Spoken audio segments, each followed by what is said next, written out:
Welcome. In this video, we'll go over how to leave a WhatsApp broadcast list, step by step. Whether you joined one by accident or simply don't need the updates anymore, this quick guide will help you remove yourself in just a few taps. Let's get started. First, open the WhatsApp app on your mobile device. Make sure you're logged into the correct account where the broadcast list is active. Once the app opens, go to the Chats tab. This is where all your conversations, groups, and broadcasts are displayed. Now scroll through your chat list until you find the broadcast list you want to leave.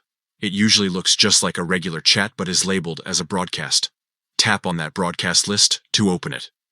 At the top of the screen, you'll see the name of the broadcast list. Tap the name to access its details. This will open the broadcast list info page, where you can view all the recipients, the broadcast settings, and a few additional options. From there, look for the Delete Broadcast List option. When you tap it, WhatsApp will ask you to confirm that you really want to delete or leave this broadcast.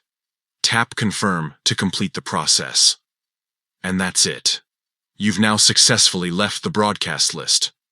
Once it's deleted, you'll no longer receive messages sent through that list. If you change your mind later, you can always create your own broadcast list or ask the sender to add you again. This method works for both Android and iPhone users, though the layout might look slightly different depending on your device. The key steps remain the same. Open WhatsApp, find the broadcast, tap its name, and delete it.